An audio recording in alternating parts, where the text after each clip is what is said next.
All right, guys, thank you so much for joining me for this tutorial, where we are going to be painting a homage to the Tulip Farms spring season, which is obviously tulips, and we've got here in the Pacific Northwest in Portland, we've got Mount Hood in the background, and we've got hot air balloons. We're going to be using a whole plethora of colors here because we want some really nice, bright colors in our painting. It's spring, it's gorgeous. So this is the paint that I use. It's Artist Loft acrylic paint. We're going to be using titanium white, brilliant yellow, brilliant red, crimson red, beryllium blue, and brilliant blue. All right, and this is what my palette looks like.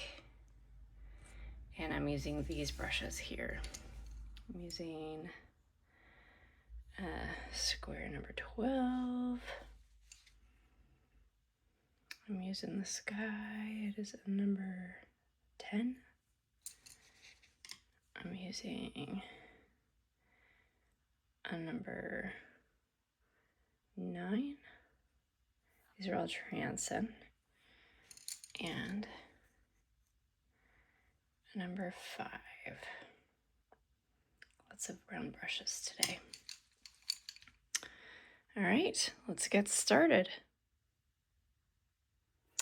All right, guys, we're gonna get started painting this gorgeous Tulips Farm painting. You can see I made some choices here in this first one. I'm gonna kind of clean up a little bit. But I like a lot of exposed canvas. It's just one of the things that I enjoy about textures in a painting. And yeah, it just creates an interesting dynamic in a painting to me. I don't like exactly how this one turned out, so I'm gonna make some adjustments as we paint this guy, this brand new one. This is also on an 8x10, and I've got an 11x14 canvas. I want it to be a little bit bigger. But really all of the principles apply. You can, basically what I do is I break out the canvas in grids essentially, and I just kind of eyeball those grids. And so you can do that same thing here on this canvas, right? So that's what we're gonna do today, but this is what we're painting. And you can see I've got my setup here. And someday this setup will be gorgeous and on an easel with all the perfect lighting and stuff. But in all honesty, this kind of is just an example of the fact that you don't need a whole lot of special space and setup. You can use just your office desk. So, all right, we're gonna get started. And the first thing that we're gonna do is we're gonna grab our square size 12 brush. I am not traditionally trained. I'm self-taught, so I don't know all of the technical terms for this stuff. But honestly, let's be real, you don't need to paint. So I've got this brush. I'm gonna get a little bit wet because I want this paint to smooth out nicely on my background here. And we're gonna start with the sky. So I'm gonna grab a little bit of white. I'm gonna grab a little bit of blue. And the reason why I'm going so light on this is because I want to be able to control the color that I'm creating on my background. And I want to go about 2/3 of the way down my canvas. Yeah, about 2/3. And so I'm going to start just at the top, applying some color. Now you could see that I just dipped my brush into those two colors and did not blend at all. And this is a technique that I use all the time. I like the wispiness that it builds on my canvas. And yeah, I think I'm just gonna go all the way across.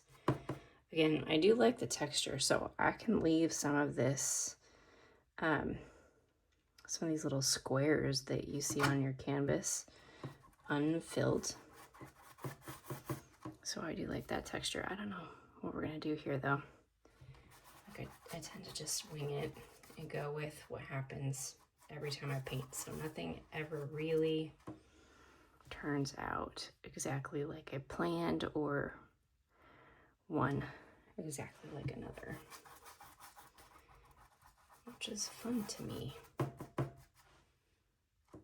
Okay, I want these little squares to fill in actually, so I'm adding more water to my brush.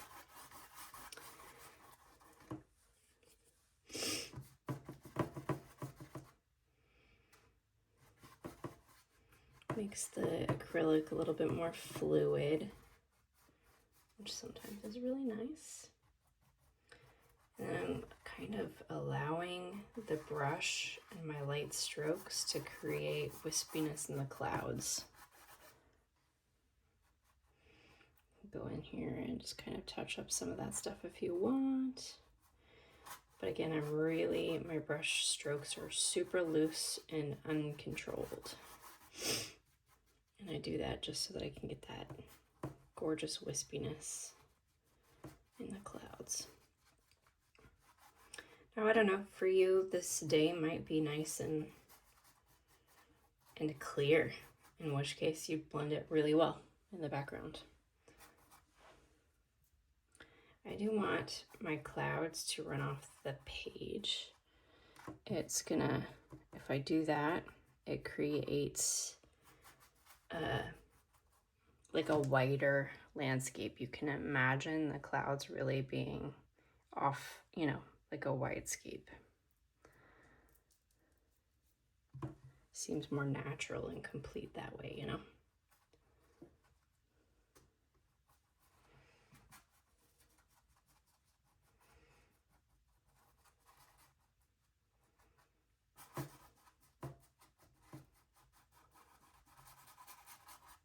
Okay, you can work on this as long as you would like,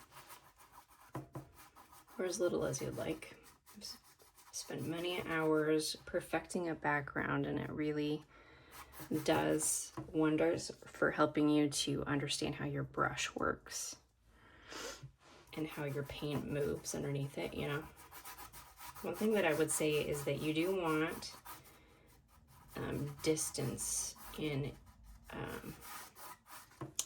as you come closer and closer to the horizon line. That's what it's called. And you do that by, I do that at least, by creating a lighter and lighter as you come towards the bottom, towards the horizon. A lighter and lighter blue. So I'm gonna do that because I want the background behind the trees and the mountains to look like it's moving away.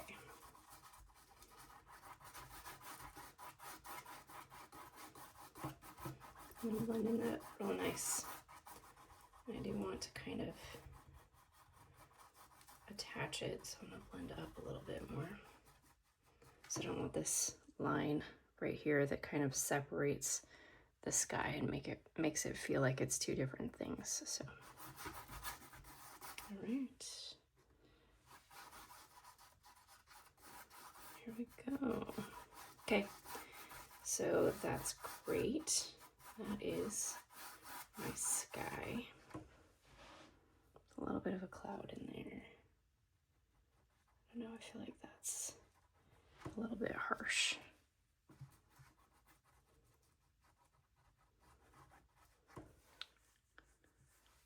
Looks a little stormy, doesn't it?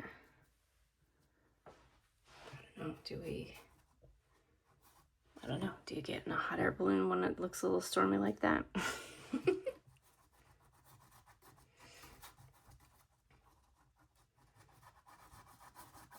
Feels risky. But this is our painting and it can be whatever we want, so there you go. All right, I did splash a little paint here. The nice thing about acrylic is they can wipe it up pretty quick and easy. But once it dries, it's a little bit more challenging, so it depends on your surface, but might be good to clean it up right away. All right, so now I'm going to clean my brush. Pro tip when you're cleaning your brush, You don't want to smash the bristles because it'll separate them and then they'll be misshapen, your brush will. So I just take mine to the bottom of my container and then kind of go back and forth and sweep the bottom of the container to get the paint out of my brush. And I can be kind of rough, but I'm very much so being deliberate about how I move my brush bristles because I don't want my brush to get all splayed. All right. Now you can use, for this next part, you can use the square brush or this, I think it's a filbert. I think that's what that's called. I'm gonna use this one.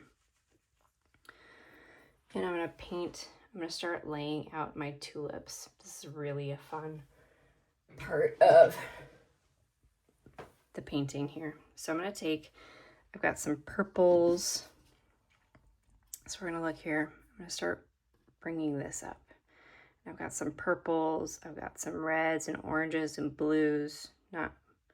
Some blues. Some green in there, and we'll mix that green. And you can see the patterns of the tulips. I'm over here mixing a little purple. I'll show you what I did in just a second. So I'm going to start laying some of that down. Now the order in which you can lay this down is totally up to you. You can be super random about it, and I'll kind of show you how I do it in this painting.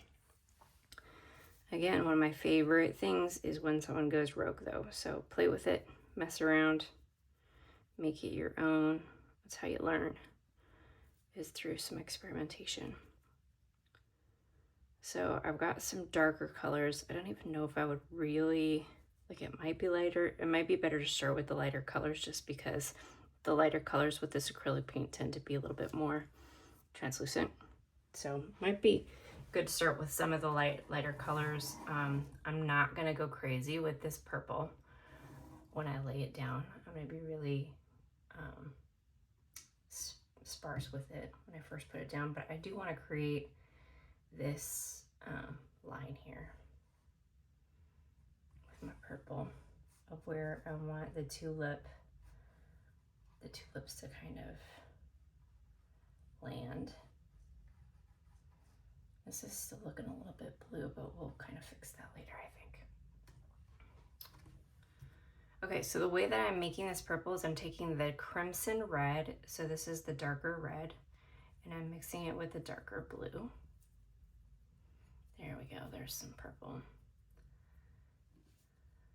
And when I'm mixing my paint on my palette, I am not stirring it like this. I'm using the flat of my brush, and I'm just kind of tapping it in together like this. And yeah, there's a little bit of a stir motion, but I am not stirring my paint like that. And it really matters because, again, it protects the shape of your brush.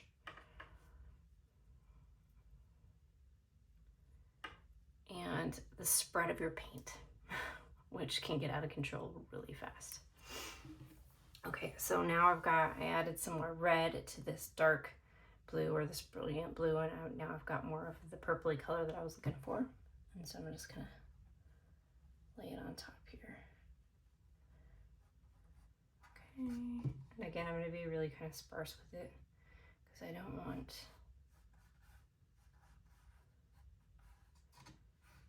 to make laying those really bright colors.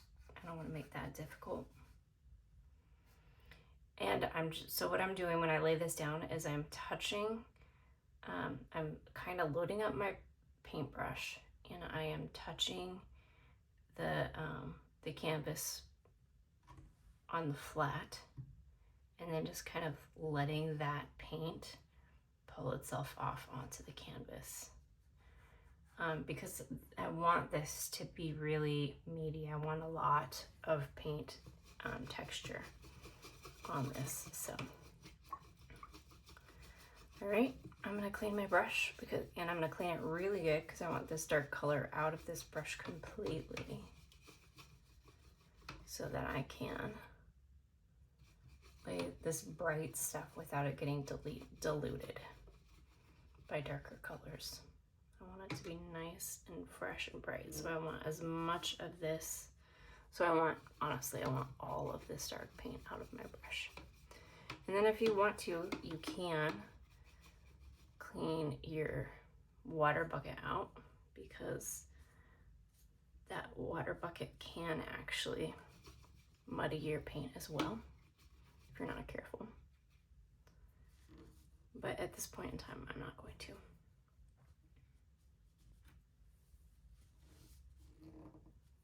Still a little bit of paint in there. Okay, there we go. All right. So I think I'm gonna start with some yellow. So I'm gonna take this yellow and I want a nice goop of it and pull it to the side. And then I'm gonna take some white because this yellow does tend to be a little translucent. And I'm gonna kind of mix this together. Again, being really careful not to splay my bristles and not to spread my paint out on my palette. This gives you maximum control of your paint and makes it a lot easier for you to load your brush. I've got some air mixed up in there, which is just gonna make it dry faster, so that's something to note. Okay, and see, I'm loading it up. Lots and lots of paint, as much as I can get on there. And then I'm just gonna kind of smear it wherever I want it to be. And I am doing like diagonal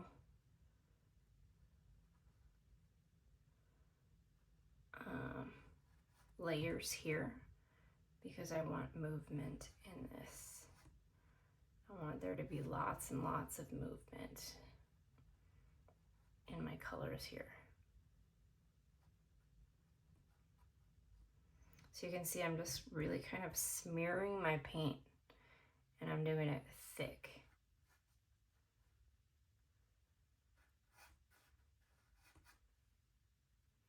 I grab some of that brighter color, which is just yellow.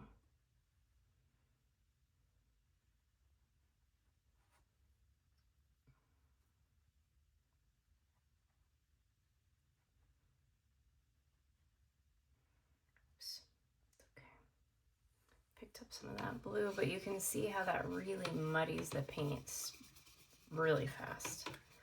So you want to kind of watch out for those darker colors mixing with the light colors. And as soon as I saw that, I stopped working that piece and I'm just going to let it dry and I'm going to start working on something else. Okay, so then we've got some potential for orange. So I'm going to take some of this yellow and I'm going to move it to the side. And I'm going to take this brilliant red because it's got a little bit more of an orangey tone to it. And I'm going to mix it with this yellow. I'm doing the exact same thing. Mix, mix, mix. I want this to mix real good to get the orange that we're going for. And I think I'm going to want some more yellow.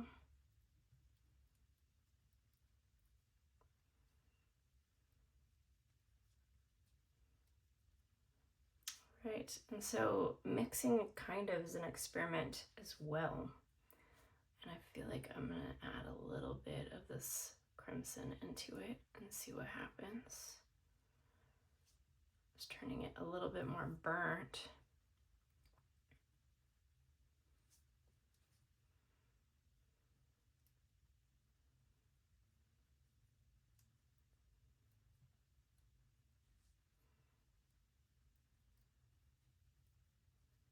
Okay, my paint's getting a little out of control here, but I think that's a good orange.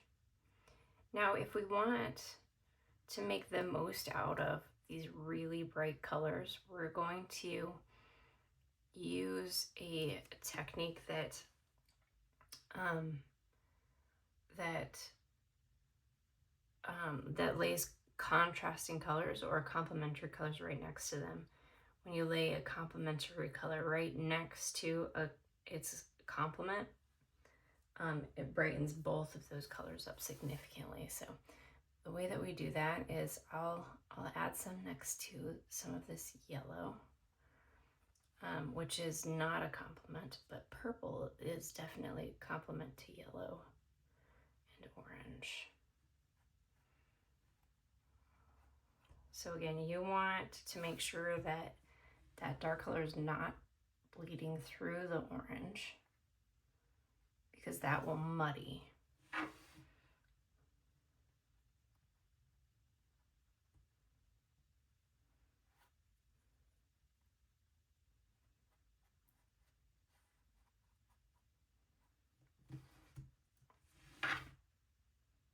You don't have to get too crazy. You want to start simple with colors, with layers, so that you can build out. So that's plenty of orange for right now, I think. All right, and so now I want to get some of this crimson red in here.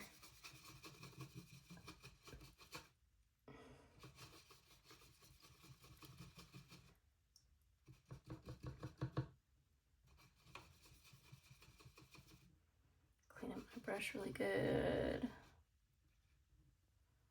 Again, back and forth, not circular motions. Doing the same thing. I'm not mixing this one with anything. It's pretty opaque. So, but I am loading my brush up. And this is, again, it's crimson red. I'm gonna start filling in some of these spots, which is gonna make this look really nice and bright.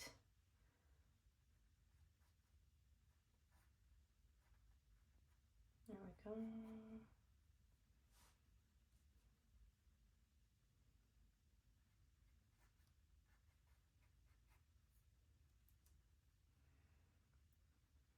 And you can see there's so much texture in this, which I love. And that happens because I'm really just laying this acrylic right on top of the canvas. Just kind of smearing it like butter.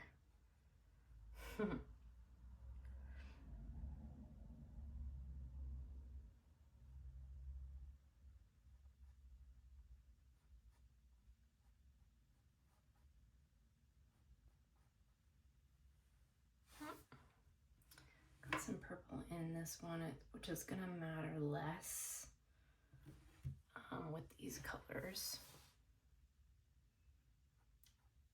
And maybe more if we get into some of these lighter colors.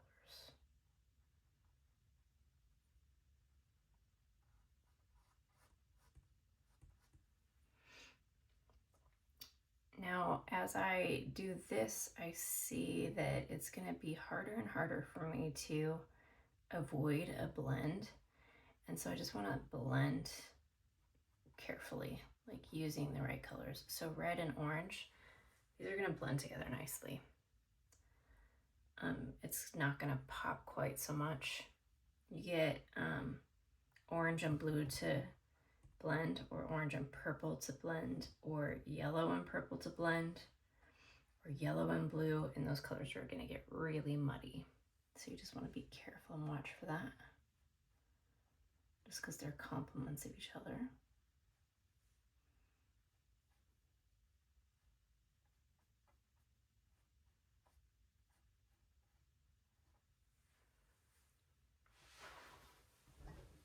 How's this looking? See, look at how bright.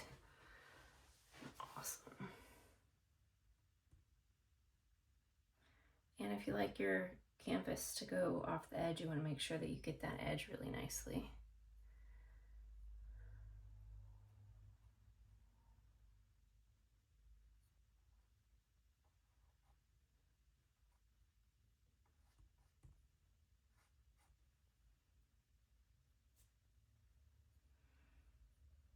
And then once these darker colors start to dry, then it's a little bit easier to go over them with the lighter colors. You just don't want them to mix. So I'm being really careful. This bottom layer of purple is not dry, but it is drying. So I'm just gonna be really careful about how I lay this paint on. Careful not to disturb the lower layer.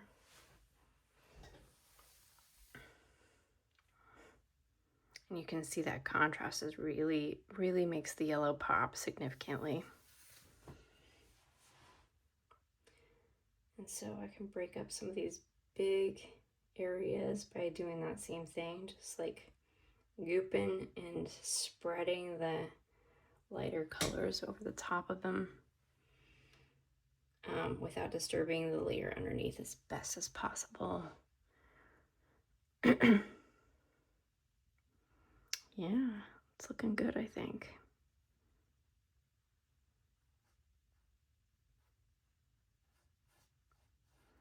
Okay, and I don't want to fill in all these spaces because we're going to come in with some green.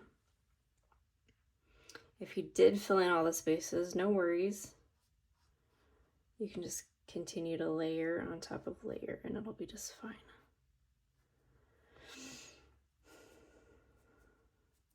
Almost never a situation where you cannot fix an issue. You might be tired of working on an issue and decide to just throw in the towel, but generally speaking, even if you like set it aside for a minute and come back to it, like sometimes my eye will get tired of what it is that I'm seeing and it doesn't, gets kind of lost in what I'm doing and doesn't see like a 30,000 view perspective, if you will. Doesn't see all of the details and doesn't see the options in front of me because it gets just really stuck in the frustration. And so what I'll do is set my painting down, go do something else for, I don't know, 15 minutes, come back, maybe even 5 minutes, depends on the situation. And then come back and take a look again, and it's and then I'm like, oh, it's not that bad actually.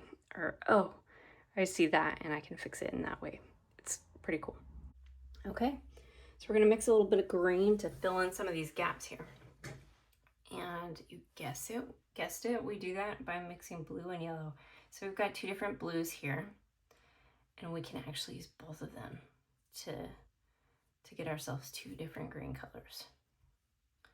So I'm gonna take a little bit. You always wanna start with a little of the darker color and mix it until you get what you're looking for. So this is a beautiful light green, kind of like it. And then just a little bit of that dark blue. You can always add more. But once you've passed the color you're looking for and you're working more and more into the dark blue, once you've transitioned, you can't go back. So you can add more yellow, but it's significantly more challenging to get a lighter color once you've gone dark by adding more lighter color. If that makes sense. All right, I think I want some more. We'll see what this does. There's a little bit of red in there. I don't think that's going to be detrimental to getting a nice blue color though. I think it might make it interesting. There we go. So you can see that's more blue than green now. And so every time I do that, I have to add twice as much yellow to get it the color that I want it to be. So just keep that in mind when you're color mixing. Okay. My brush is nice and loaded. So in our example painting here, I've got green in a couple of places. I've got green in this tree line back here, and then I've filled in green you can see in a couple of these spaces in between here, which I think really helps to ground the painting. So we're gonna do both of those. I'm gonna start with the dark green. And I'm gonna start with the tree line in the back. And so I'm gonna hold my brush this way. You can see that the brush is vertical. There you go. And I'm just gonna start tapping in some tree line pretty close to the horizon line that we've got here. And I'm gonna get some like rounder shapes, and I'm gonna get some thinner shapes. And the way that you get those shapes is fully dependent on the pressure that you place on your brush. So if you press hard on your brush, you're gonna get a rounder shape.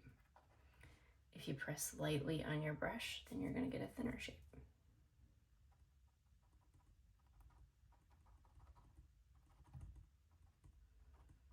And again, doing paintings like this is really great for learning how to use your tools, learning how to color mix, learning how your brushes operate.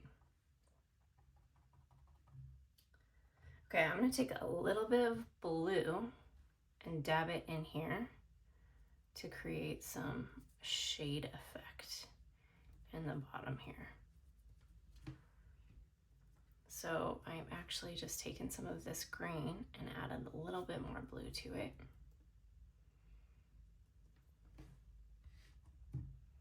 You can also add red to green, and it might even be more effective in creating some shade. Just as an example, take green and a little bit of red, and you can see it it muddies it because these are complementary colors, and it creates a little bit of a shade color. It's a little bit more effective. I think maybe there's a little too much red in there, but that's okay. And so if I tap that in just over the top of what I've already created, then it creates significant look of shading and texture and dimension in your painting that's really helpful and really pretty. Okay, I'm gonna come back over this with some purple later on, but it's good right now.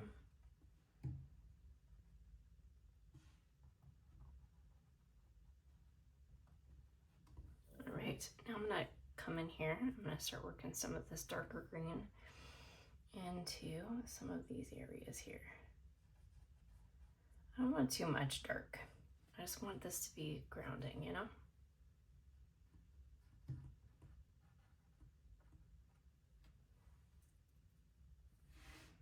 I do want a lot more. I want a lot more of the lighter green in here, in the tulips.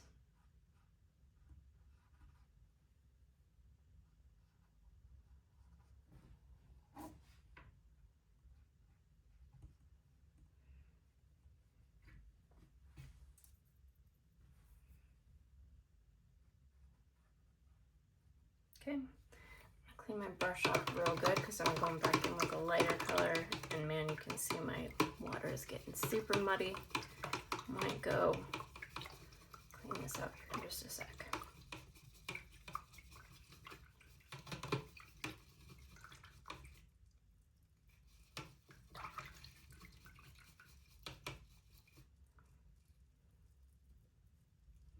I have another, I've also painted this on a palette wood with kind of a different, more unique style of pop out, which I'll show you.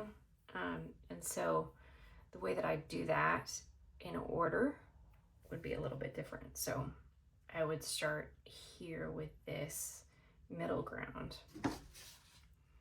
first, which you could argue might be a good way to do it. But I like to establish my foreground a little bit And what I'll do, I'll show you what I'll do, but we'll paint the mountain in here, and then we'll pull down some of this background down into the trees, and then we'll kind of blend the two by adding some of these lighter green colors so that you can't see that line. Just if you were wondering what we were doing. Okay. Oops, that's not what I wanted to do, I don't think. A couple of different kinds of greens in here. It's like a minty green.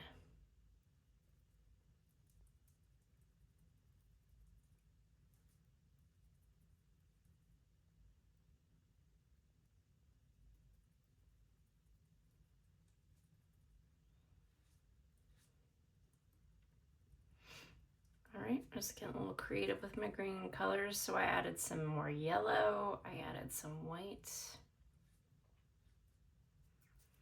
Now I've got lots and lots of greens to choose from. So I'm gonna tap some of this green in some of these places, just using the same method, you know?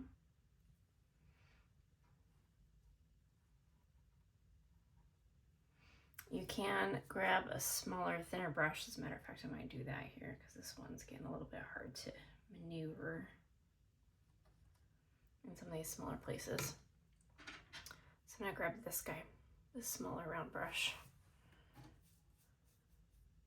Load her up. Same technique, really just kind of wiping it in there. It's just I can get into some smaller spaces with this one without disturbing the paint that's already laid.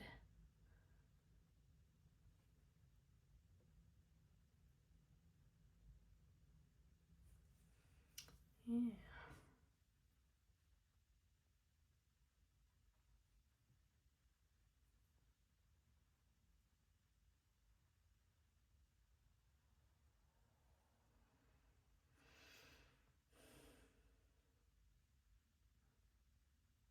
Just laying that green right on top. Mixing some greens together here and there. And then I will come in here with some more deeper purpley colors because I just want some more in there.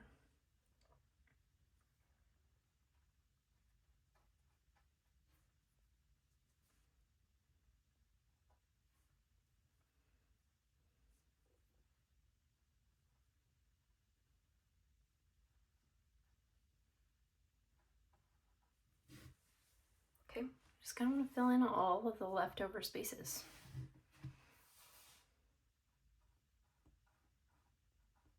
See, look at those complementary colors. I really like. Brighten up some of these.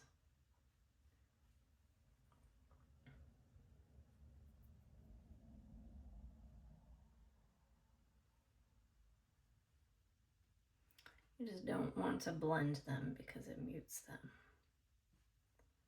You know?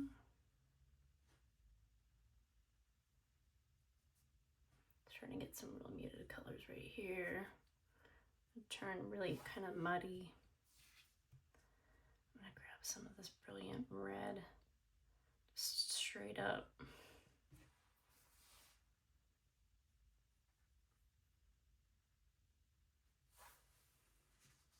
I need to get some green off of here first though.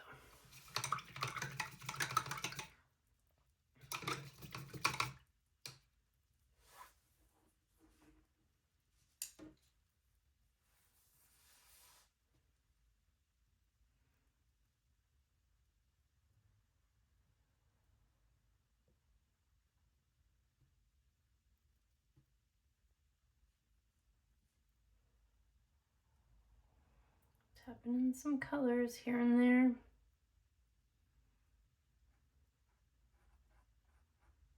Looks great.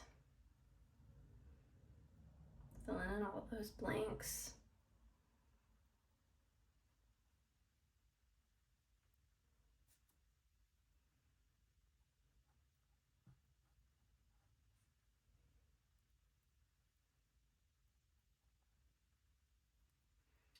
really just kind of makes the oranges look more orange, the reds look more red.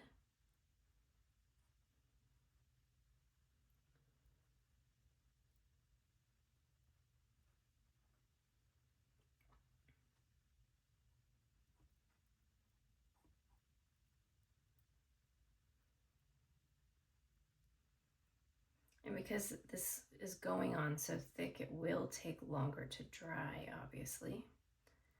But I think it's definitely worth it to get to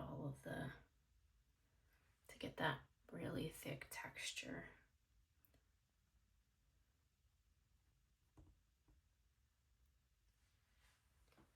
All right, I'm gonna get some purples in here. I'm gonna use this crimson red and this darker blue. You can try the lighter blue too if you'd like. Just gonna get a different, it's not gonna be exactly the same, but that's all right.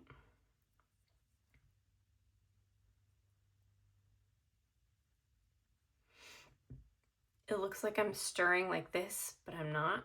I'm like going like this with my brush, just heads up. Again, you don't want to splay your brush. You don't want to flatten your bristles. So you just want to be careful about that. This is very nice purple. It might be difficult to see, but I've got the right amount of red in there to really lighten this up into a purple. Okay, and so then I'm just gonna start laying this over in some spots. You can add a little bit of white to this if you really want to see the purple. Do that here.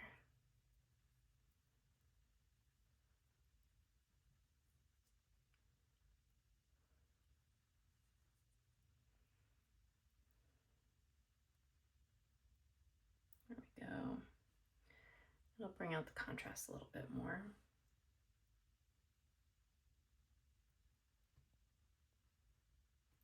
Again, you're just laying right on top. You don't want to mix with the colors below too much because it'll muddy them up.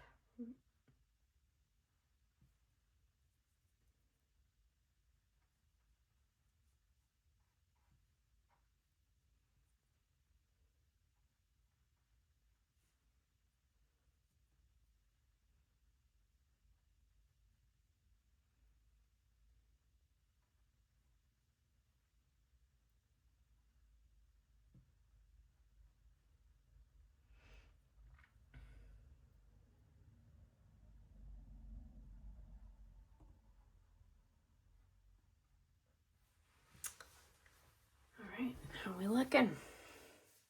That's looking pretty gorgeous. Kinda love it.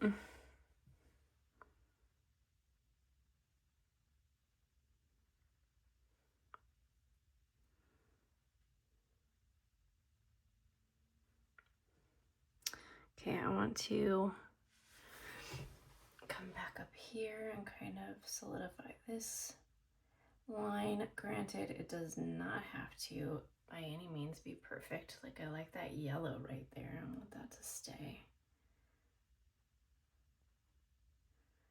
I think it's looking pretty awesome as it is.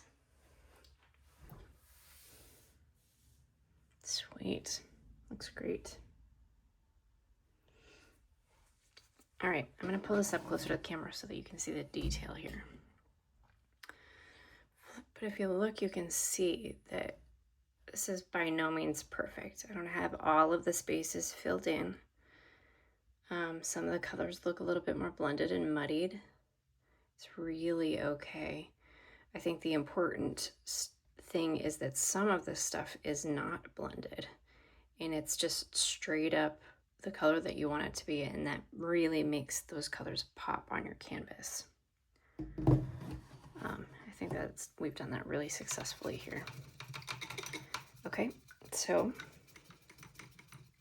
clean your brushes really good, and right now is the perfect time to take a little break and go do a little dump of your water, change out. Again, I am not stirring my brush. I'm just going back and forth here.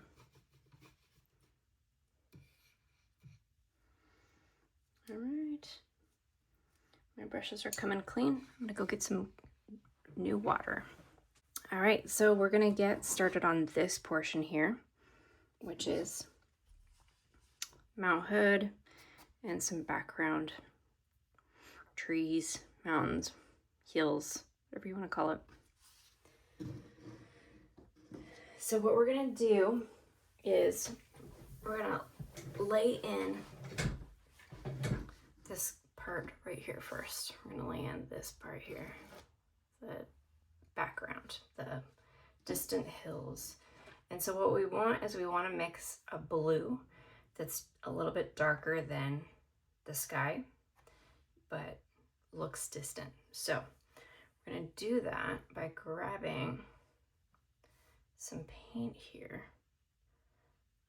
And we might just use a little bit of both of these blues, but it's definitely more white than blue. I did that backwards. You want to grab the white first, and then you want to add the blue in. No, I think this might be the right color here.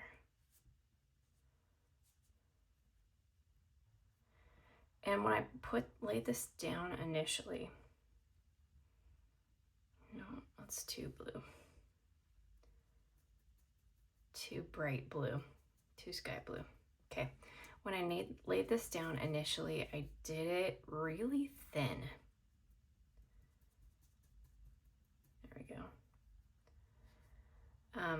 You can also add a smidge of orangey red just to thin this out a little bit and darken it up a little bit.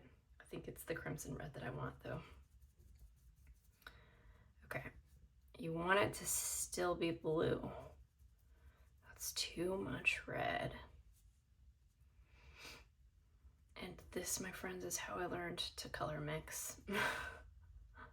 A little bit at a time, here and there, playing with different things. Okay. Okay, good enough. So we're gonna take this and we're just gonna kind of dab it in different shapes. There we go. So we want it to be hilly, but we don't want it to be perfect in any way, shape, or form. So I'm just kind of running my brush haphazardly, creating a bit of shadow, if you will. And then when I come down here towards the tree line, I want to touch the paint, but I don't want to go crazy and go over it. If you do go over it, it really is just cutting in more shape, and so it's not the end of the world for sure. You just want to do it intentionally, sparingly. We are going to come back over it actually, so we know that for sure we are. Okay, I think I want this to be a little bit darker. So I'm going to come over it again with a little bit darker. And I just put a little bit of that purple that I've got mixed there in my palette. I just think that's still not dark enough.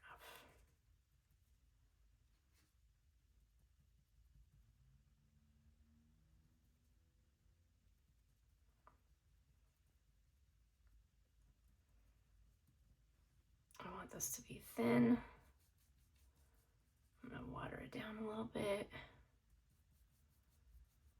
It's getting a little bit thick there. All right, I'm gonna start cutting it in.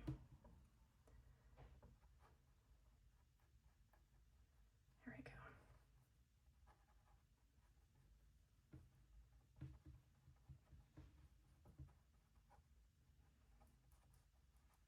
So I've got lots of texture in this now with lighter and darker shades of shadow. And that's also really good.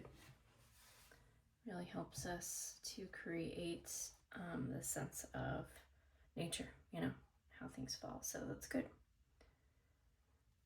All right, so that's in. Clean my brush real good, and then we're gonna form Mount Hood.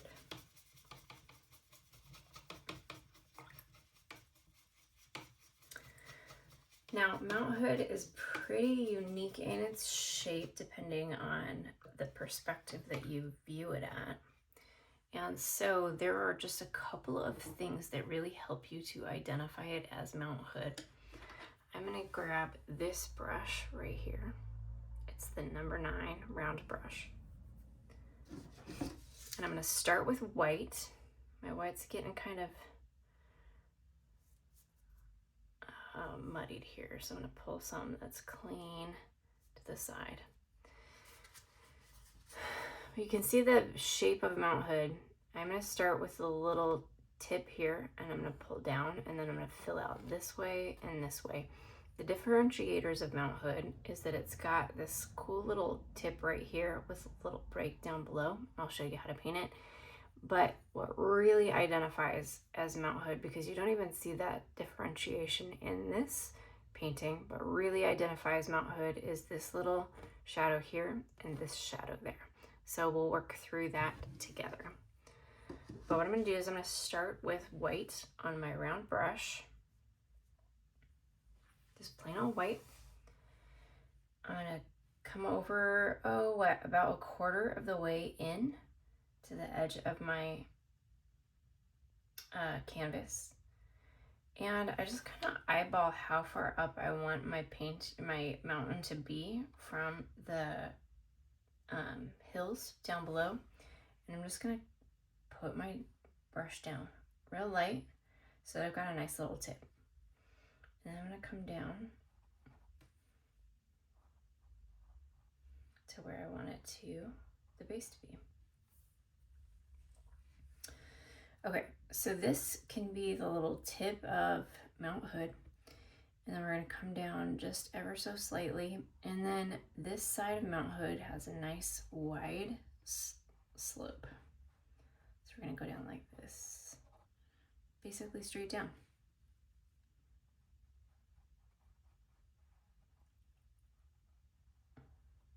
Okay, I'm gonna go over that and fill it in.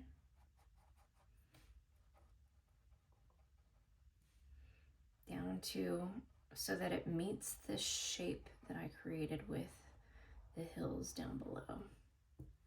Okay. All right, so then I can create that little dent in the top by coming in just a little bit lower. And then this side of Mount Hood is far less sloped.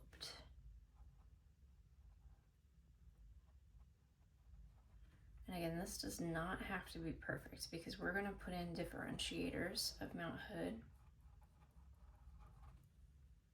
so that everybody knows what we're painting here. Okay, I need to fill this in a little bit more on this side. I got a little too slopey with it. And then I want this to come out ever so slightly. There we go. And it's a very loose shape of Mount Hood, but Mount Hood shape it is. Kind of pull out the tip of that a little bit. Not quite so sharp. Okay, differentiators. Now we're gonna create shadow in the mountain, and we do that with some purple. So I'm gonna take some purple, I'm gonna take my brush and just kind of lightly pick up some purple, and I'm gonna lightly mix it into this white. So it's just a shadow color, you know. Can make this as dark or as light as I want. And it's really just the tip of my brush, ever so slight. Okay, so I'm gonna start, you can see the shape of the zigzag. It starts on the tip on this side, comes down, and then goes back in. Okay, so we're gonna take our tip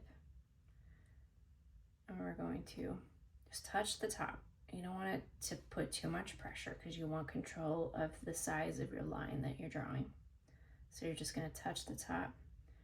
You're going to pull it down just a tad, maybe a third or a quarter of the way down your mountain.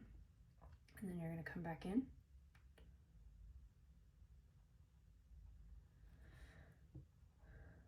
And then I just kind of blend it a little bit. Don't get too crazy.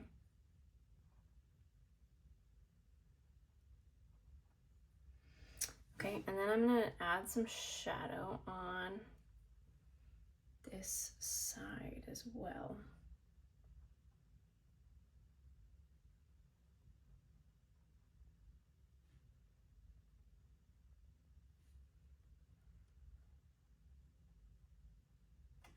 Okay, and then we're going to come in here on this other side. Okay, we're going to do this next little shadow. It's on the other side.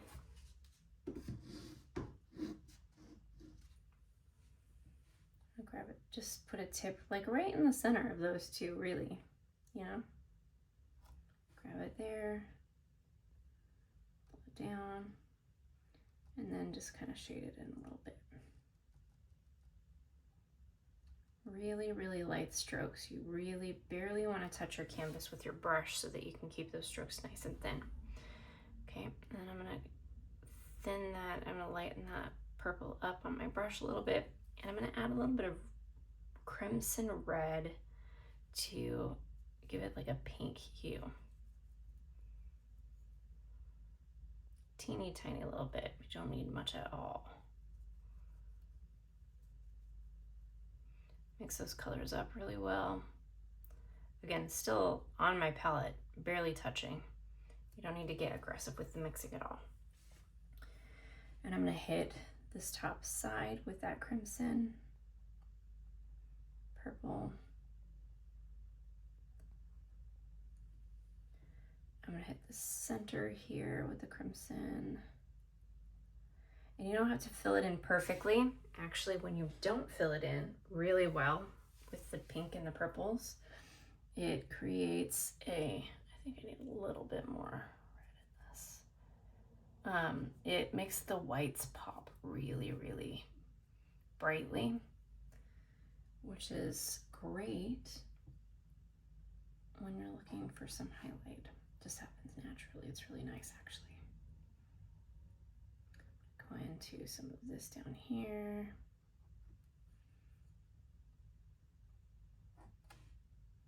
There we go. And then we can hit it again with some little touches of white over the top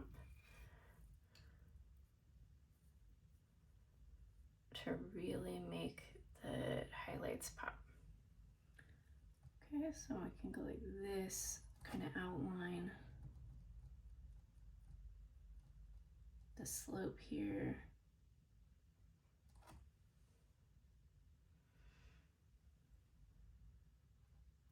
Nothing about this needs to be perfect because it's just kind of a ode to Mount Hood, you know? Doesn't have to be perfect. Those identifying factors are in there now.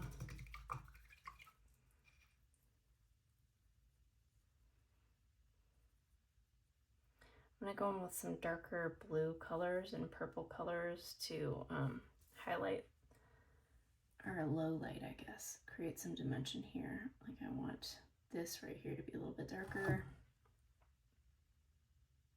Oops, watch yourself. I've got some paint on my arm here.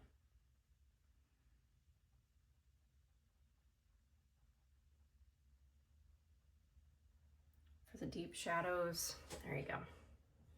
Again, doesn't have to be perfect. There we go. I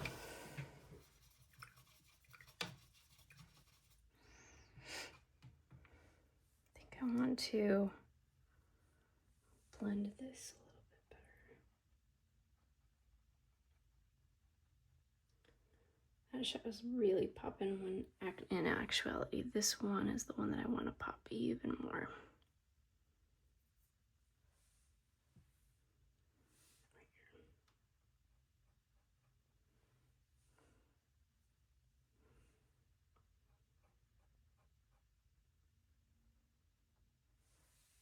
There we go.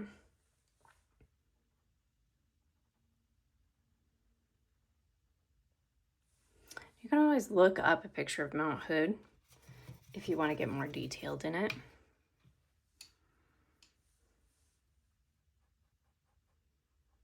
If you want to get more of the shadows and those things in there.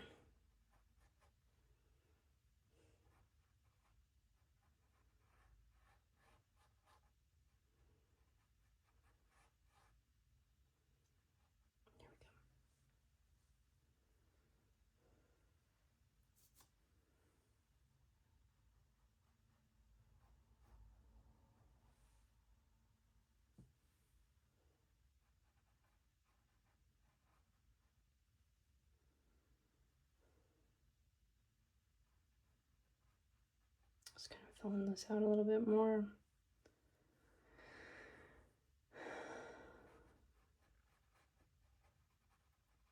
All right, I think we're good.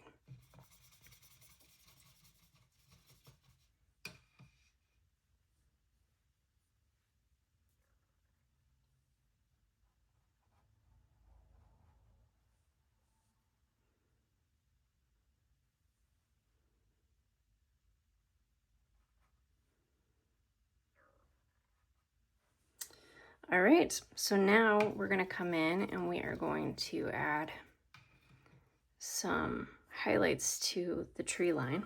So we're going to use this brush again. This is the 10. And we're going to tap into some of these. I'm going to grab some water because this might be dry a little bit. Lighter, we're going to tap in some of these lighter greens. I'm not loading my brush. I'm just tapping some greens on top of it. And I'm going to go in and create a little bit more texture in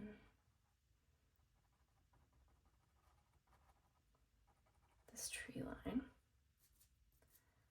Pull some of these greens up. You want to be sparse and you want to be loose with your brush.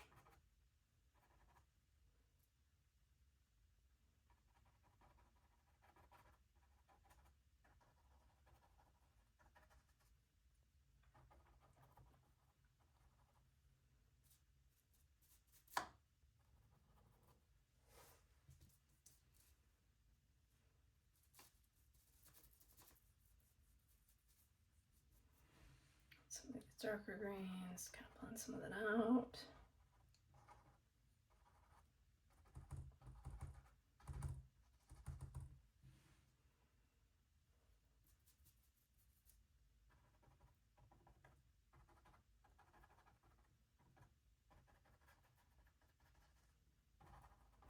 You don't want to completely cover all of that shadow that you put in there before, right? These are just some nice little highlights. Okay. Great.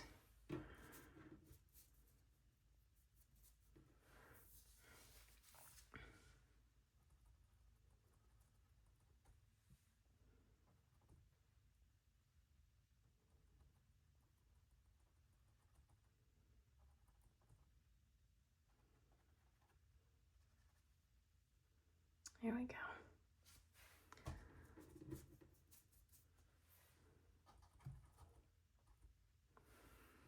All right, and I am going to mix a little bit more of this darker color.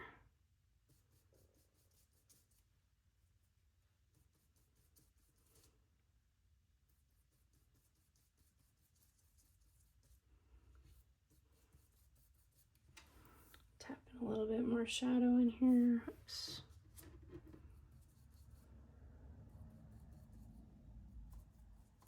Actually, I'm just going to mix it right here, I think.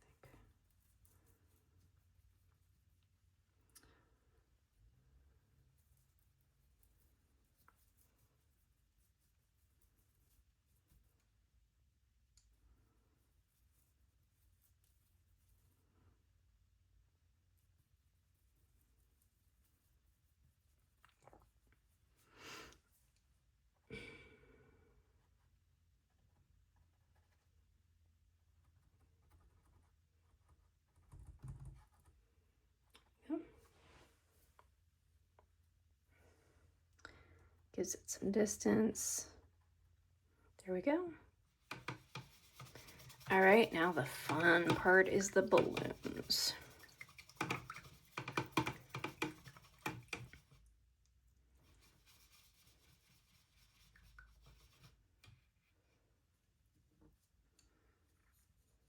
Okay, so for the balloons, I'm going to use this brush here. This is the round number 9.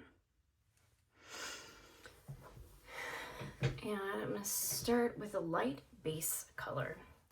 So maybe it's white. Maybe it's blue, whatever you want it to be. And then I'm going to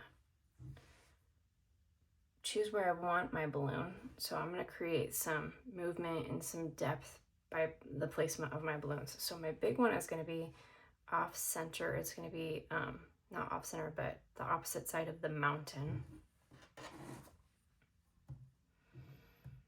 And then I'm going to like make myself a little round circle. Now this is the size of my balloon, and we can always make it bigger, but it's real hard to make it smaller.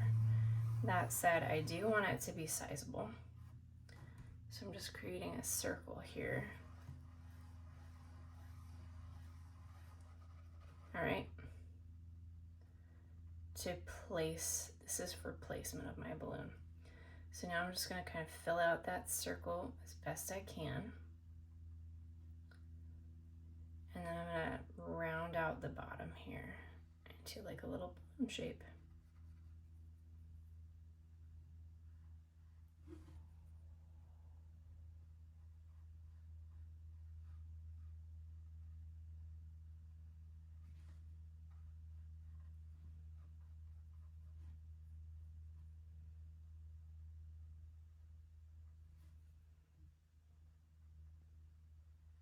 There we go.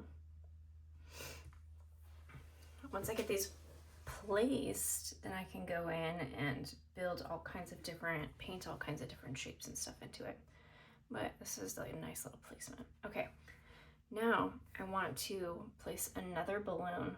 Let's see, in this one, this balloon is placed on this side, but in our painting, the mountain is a little bit left of it. So I think for this one, the right placement of this balloon is right here.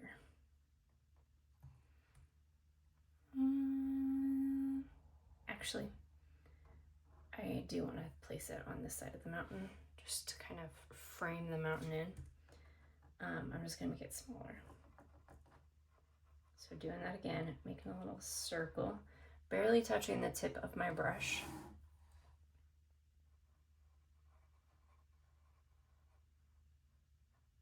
Starting small, I can always go bigger. Way, way harder to go smaller once you've got it on there. I want to kind of round this circle out and then fill out the bottom. A little triangular shape.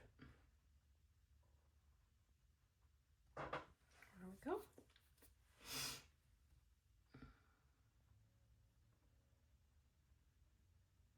Okay, and then I want one more balloon right here. Actually, I think I want it lower. So then I'm gonna go right here. I want this one to be a little bit bigger.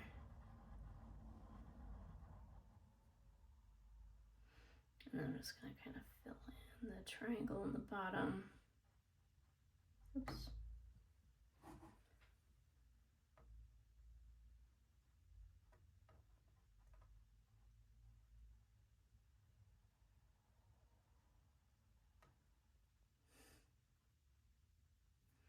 It's a little bit long and misshapen, but it is all right. There we go. Now we've got the placement of our balloons. And you can see the placement of the balloons really does kind of matter because it pulls your eye in based on the shape that you're creating with your eye, right?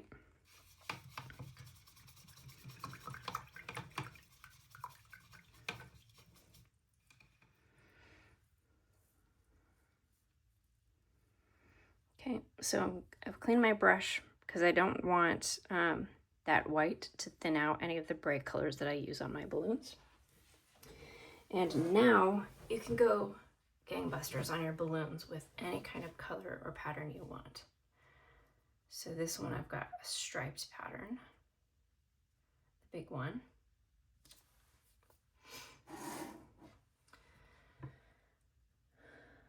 You can see here if you want an example. And again, I want to keep these colors nice and bright. So I've got striped blue. It's just kind of like following ever so slightly the curvature of the balloon.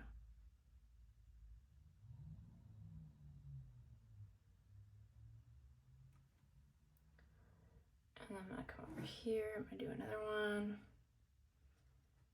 because I want some other colors in there.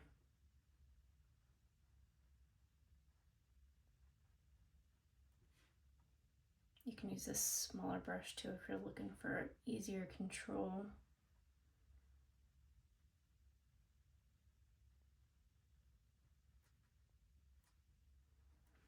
Actually, I'm gonna switch to that.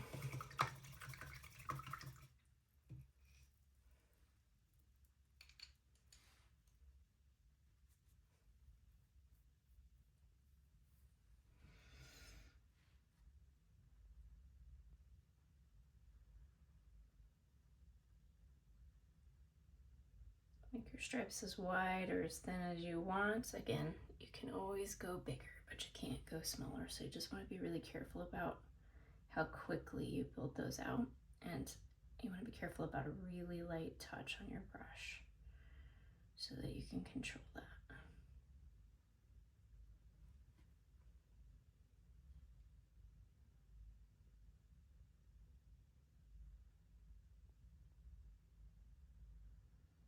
My paint might need a little thinning out. It's getting a little dry, I think.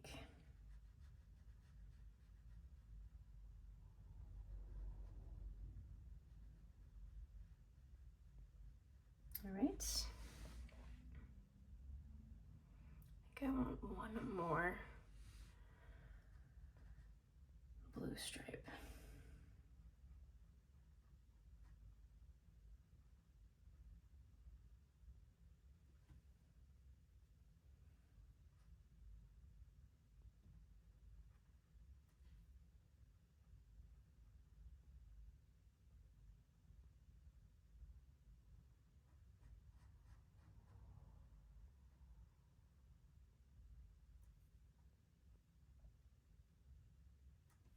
There we go. And now I'm gonna grab some Brilliant Red.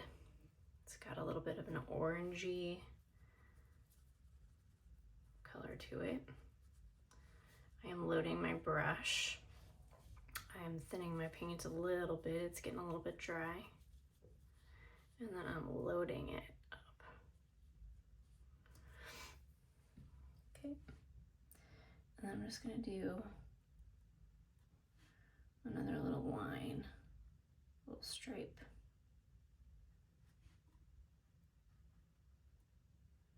In the center here. Nice thing about these balloons is you can make them as crazy as you want because it's kind of the vibe.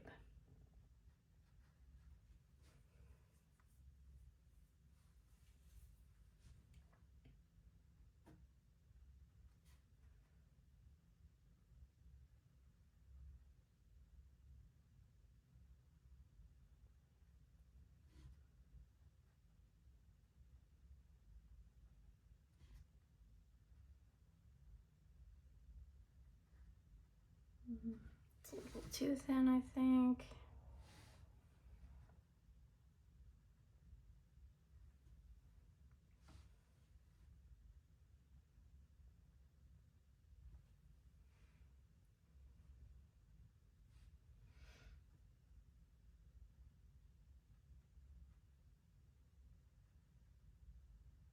Another stripe here.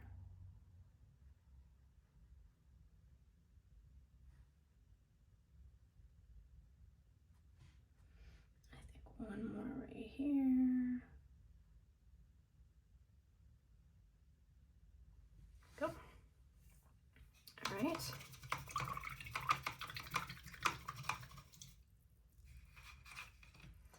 Okay, this bigger one in the center. I think I'm gonna do some purple.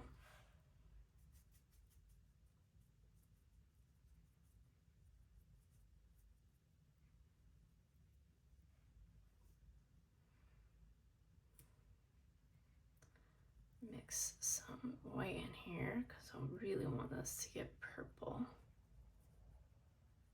There we go.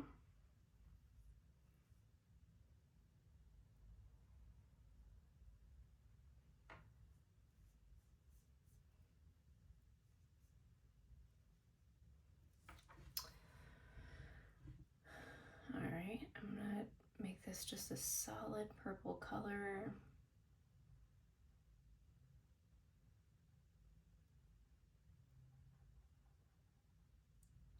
Just filling in the balloon here.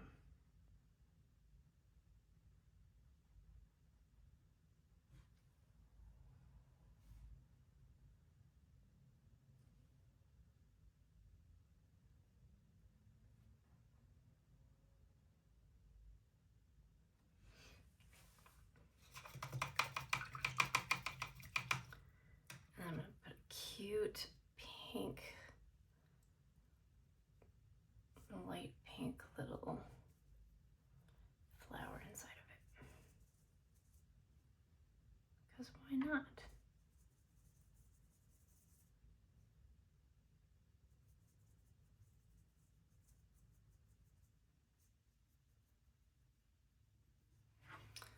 Okay, and then the way that I do that is a light touch, and then kind of just push down a little bit.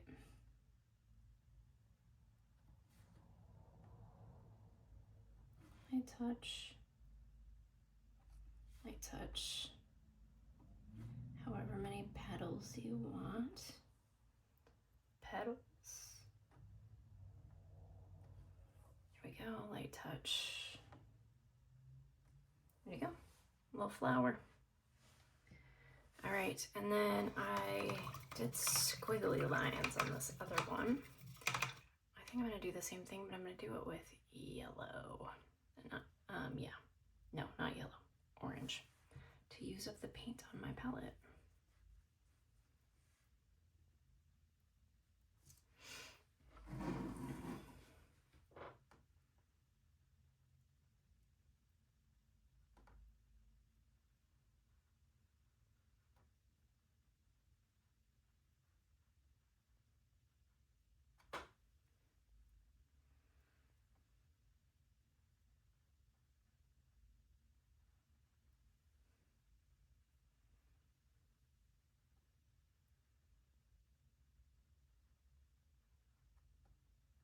Oh, I like it.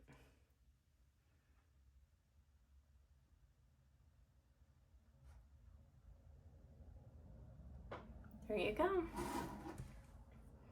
Okay, if you want, you can put little baskets at the bottom of each one of these. I use the same brush and a darker or lighter. You can use whatever color you'd like actually for this. And you're just painting a little box. Light, light, light touch. Teeny tiny little box.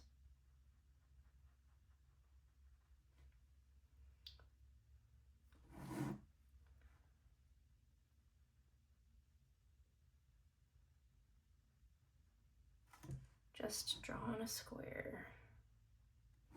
This one here, just a little dot. There you go.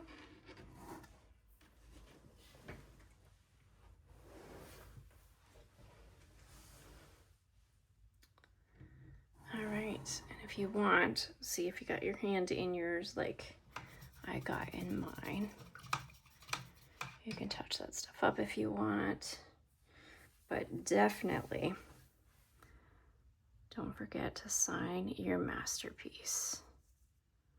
I use this same thin brush or if you have one, you can use a script brush.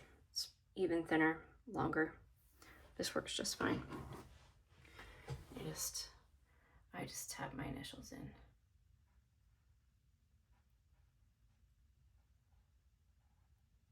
There you go, signed. There's your masterpiece. Guys, this was a fun piece. If you want, you can do this on a palette board, which adds a whole other dimension of fun. Here's the example. You can really do this on any kind of material that you like. There you go. There's your painting. All right, I hope you join me next time. Even better, join me for an in-person tutorial. And have a great one, guys. Bye.